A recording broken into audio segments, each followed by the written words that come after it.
Welcome, everyone, to the first LinkedIn Live series of 2026. My name is Jessica McKeown, Senior Tech Apprenticeship Officer at FIT, Fastrack into Information Technology, and I'll be your host for this session. So just a bit about FIT, for those of you who might not know, FIT are the National Coordinator of Tech Apprenticeships in Ireland, with programs in software development, cybersecurity, computer networking, and a new data analytics program that is set to launch later this year, subject to QQI validation.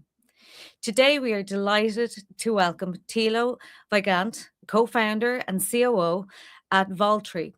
Vaultree are a Cork-based SME which stands at the forefront of data security, committed to protecting privacy and fostering trust in digital interactions. Tilo, we're thrilled to have you share your insights here with us today. Hi there, Jessica. Hi. Nice to be on board here. Thanks for having me. Delighted to have you. So Tilo, as an SME, what kind of cybersecurity challenges would you experience on a day-to-day basis, and how does this tie in with your overall talent strategy? Absolutely, yeah. I mean, maybe it's quickly important to explain what we do at Vaultree to kind of give you an overview of what challenges we face, right? So we're a very deep tech cybersecurity company, founded 5 years ago, 5.5 now. And we help organizations protect sensitive data, not just when it's at rest or in transit. So we have these two traditional approaches, right? But also when it's being used. So we move away from those traditional approaches and focus on encryption in use. Mostly, most companies nowadays trust in the cloud. They trust SaaS security, etc. They rely on providers and admins and storage layers. And we do see everybody as an adversary. And that kind of gives us a little bit of an advantage as well when it comes to the cybersecurity posture itself in the company, because we face those risks not just as a company coming at us, but we help companies facing those risks actually, and lowering the risk from third-party access and subpoena and breaches, compliance pressure, etc. So essentially, what we do is help the data remain usable and accessible whilst it's being in an encrypted form. So we fix that cryptographic zero trust layer that keeps the cloud and any other third party really blind whilst data is being used.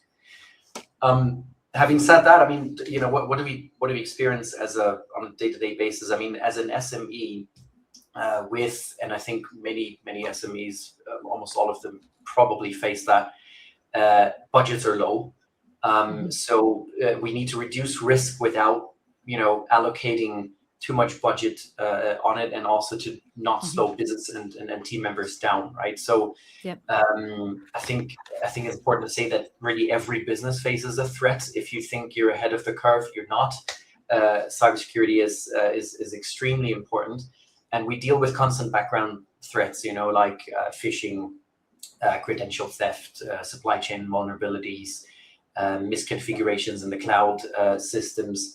And also simply the reality that people are busy and mistakes happen, right? The weakest link in the chain is always the human, and the talent side comes in as a hugely important factor, because SMEs, as said, rarely have the budget to employ a full security team and also tons of tools. So we need people to wear multiple hats, right? If you have a team of 20 people, 50 people, you're not going to be able to hire 5 people solely focused on security.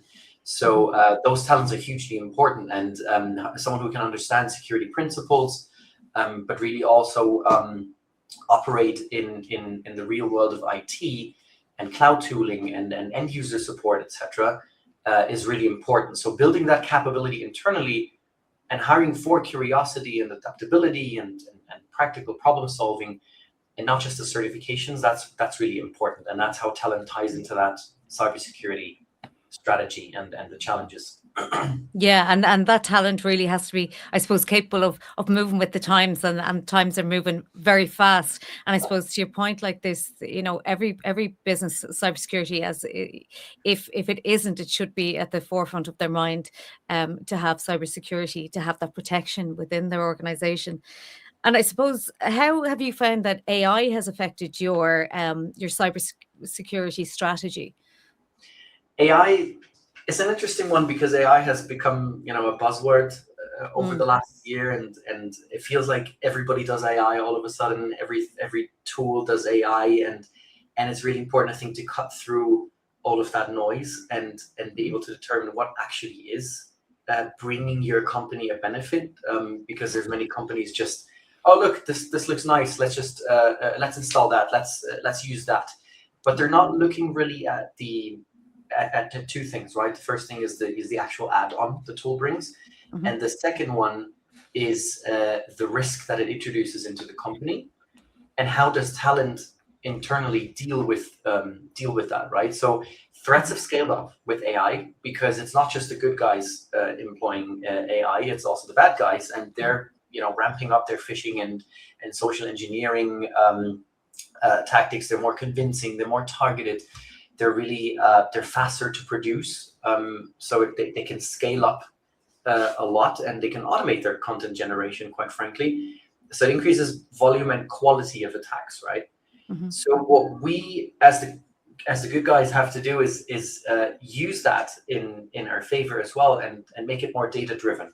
So we're leaning more on automation for detection, for triage, for policy enforcement, but we're also more cautious about the data exposure at the same time, right? So as I said, AI introduces risks internally as well. So we need to be able to fully control the environment, and need to pay attention where data is shared into systems we do not fully control.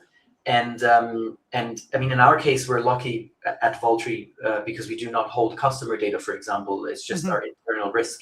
Doesn't mean that it's less sensitive, but we're less exposed than others. So it's just kind of like an eye opener, for companies out there. Please do be careful, and do be careful what tools you're using and what data you're feeding into these tools, and employ strategies to be able to handle that. And again, talent kind of like comes into play here in a way where you have to employ people strategically, with not necessarily with knowledge, but like really with a mindset that gives you a tighter grip on access controls, on the security awareness in the company, not just in the security function, but across the company, really, to make people aware of the challenges and the risks, because it's going to get worse. Let's put it like that, So it is. So I suppose it's really for companies that they should be looking at a policy around AI and a strategy around AI and how it's used, and how it actually adds value, rather than just choosing something, and looking at those risks, and trying to, because it can potentially then increase the cybersecurity risks and other risks within their organization. So it's there's interesting times ahead, definitely. I suppose in terms of like we mentioned about your talent strategy, and I suppose in terms of the tech apprenticeships, I suppose what made you choose to hire a tech apprentice in the first place, and how is it compared to your other traditional hiring methods? Yeah, so we've hired, back then, it was a few years ago, we've hired 4 tech apprentices at the same time with you, and we wanted talented people who could grow with the business and learn our environment properly, contribute in a structured way, without having those usual trade-offs that come with traditional hiring, right? Because you have a higher risk and higher cost when it comes to traditional hiring, because you're usually going for talent that's out there, potentially more senior, but also less flexible, right? So like with what the experiences that we've made is that is more sustainable to hire, because again, lower risk, you can shape them around your core business, around what you really need. You don't have to adapt an existing skill set necessarily to something that you want, or that your strategy proposes. You have more flexibility when it comes to the business needs. You have more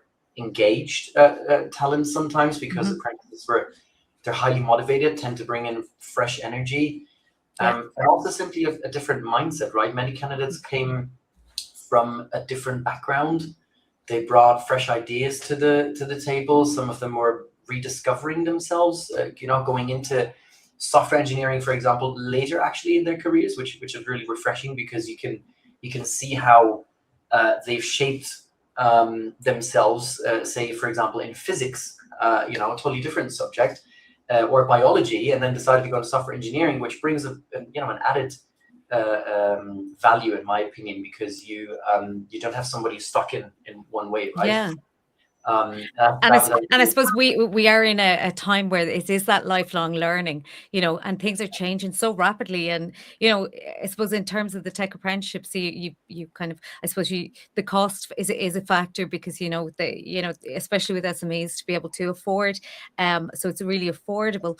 And like that, the highly motivated, they want to work and they want to grow and learn through the apprenticeship, and they also get an education as part of the apprenticeship. So they have that piece of paper, their QQI level 6 at the end. So it's very valuable for them, and it's really valuable, as I can see from Vaultree's perspective as well. So that's really, really great to hear. Yeah. And I suppose for any of our decision makers who might be considering hiring a tech apprentice this year, or apprentices this year, we are currently recruiting employers for our cybersecurity apprenticeships across this year, and across Ireland. And there will be links to register your interest available in the comments. Or for anyone hoping to have a chat with me after this, or at any stage, please feel free to reach out to me directly on LinkedIn. And we'll also add a direct link to my LinkedIn in the comments. So Tilo, from a cybersecurity perspective, what skills or qualities have tech apprentices brought to your team? I think you've probably answered a lot of these, and have strengthened your ability to respond to real world cyber threats. Yeah, I guess it's a few key ways. Like I said, it's that strong learning mindset. So the ability to absorb new tools and concepts very quickly, which is critical in cybersecurity, where the landscape changes constantly, and now with AI introducing new threats, that's really important. There's good process discipline. Being partially in school, there's certain procedures and processes that they're being followed, and that's good, because in cybersecurity you have to follow certain playbooks, you have to follow documentation and ask the right questions, etc. So that all improves incident response, reducing errors, etc.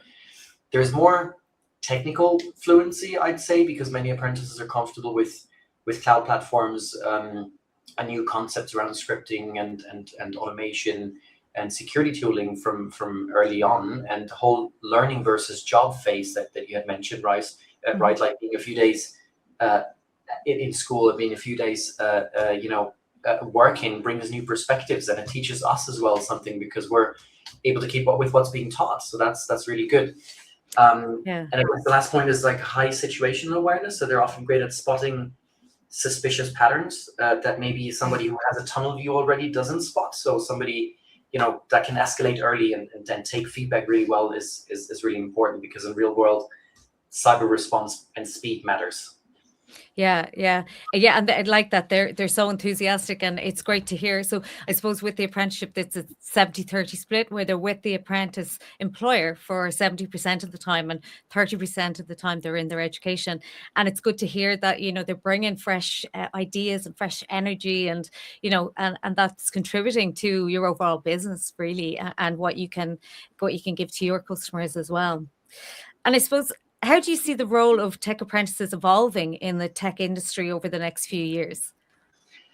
That's a difficult one, because we're talking about like a skills shortage in general, right? And I think it becomes even more important to think about how to find talent, how to build talent. So I think that apprentices could become a core part of how companies build that workforce, especially as the industry shifts towards more skills-based hiring over credentials, more security by design.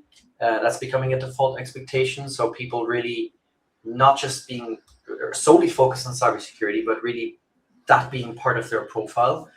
There's an increased need for automation and cloud security, AI governance, and that really is going to shape the talent landscape.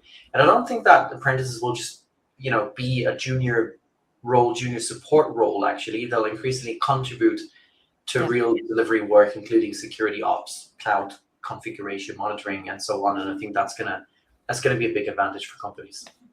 Yeah, and I suppose one of the things with the tech apprenticeships, which we've been exploring more and more over the past year and so, is around the idea of upskilling. So upskilling is huge within.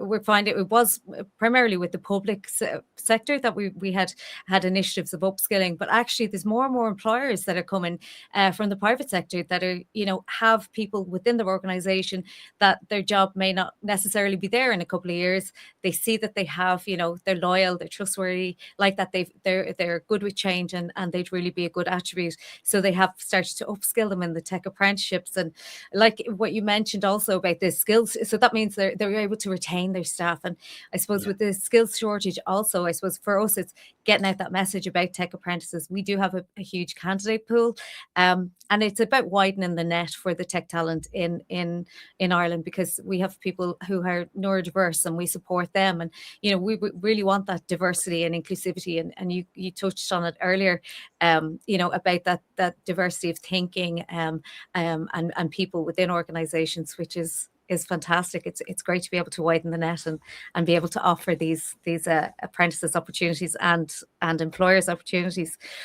And I suppose my last question would be: would you recommend tech apprentices to other employers, and why?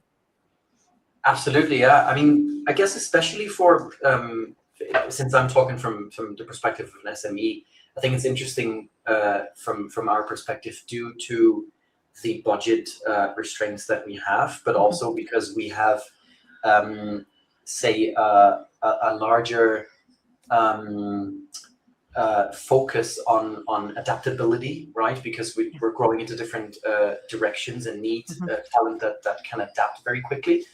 But I guess the most effective ways, where apprenticeship can be one of the most effective ways to build long-term capability, to reduce that hiring cost and risk as well, improve retention, because you're building that workforce from the ground up, and making people become loyal members of the team.